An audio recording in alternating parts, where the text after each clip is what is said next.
বর্তমান সময়ে আমাদের লজ্জা একবারেই কমে গিয়েছে, অথচ হাদিসের মধ্যে আসছে আরবাউ সুনানিল মুরসালিন, সমস্ত পয়গম্বরের 4টা জিনিস পার্সোনাল ছিল, 4টা জিনিস। 1 নম্বর হলো আল হায়া, লজ্জা।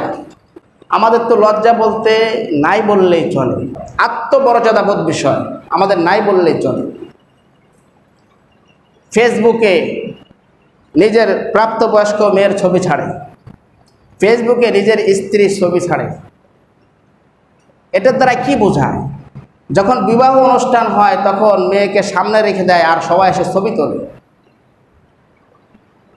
আরে ভাই, কাফের মুশরিকদের এটা সহ্য করতে পারতো না, কারণ কাফের মুশরিক ছিল যে আমার মেয়ের অন্যর কাছে ছবি থাকবে, আমার স্ত্রীর অন্যর কাছে ছবি যাবে, আমার স্ত্রীকে অন্য মানুষ দেখবে। এটা কাফের মুশরিকরাও সহ্য করতে পারতো না। কিতাবের মধ্যে আসছে এক মুশরিক তার উটকে জবাই করে দিচ্ছে। সে অনেক ধনাঢ্য ব্যক্তি ছিলেন। তো অন্য সাহাবারা বললেন, আপনি উটকে কেন জবাই করতেছেন?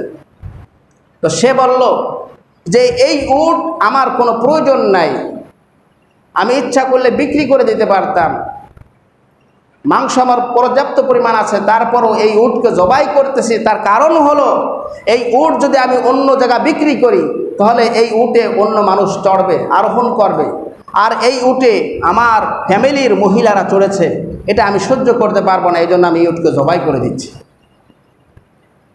কাফের, সেও সহ্য করতে পারে না আমার যে উটে আমার মহিলারা চড়ছে সেই উট অন্যরকম ব্যবহার করে। বিবাহ করে নিয়ে আসছে, তার বন্ধুদেরকে দাওয়াত দিয়েছে। খাওয়া দাওয়া শেষ করার পরে বন্ধুরা জিজ্ঞাসা করছে, এই রান্না বান্না কে করেছে, পাক শাক কে করেছে? সে বন্ধু বলল, আমি নিজেই পাক করেছি, আমি নিজেই পাক করেছি। বন্ধুরা বলল, কি ব্যাপার, তোমার স্ত্রী নাই, তোমার স্ত্রী পাক করতে পারে না? আলেম বলল যে আমার স্ত্রীর হাতে রান্না খেয়ে তোমরা তৃপ্তি পাবে আর আমার স্ত্রীকে তোমরা কল্পনা করবে, এটা আমি সহ্য করতে পারবো না, এই জন্য আমি নিজে হাতে পাক করেছি।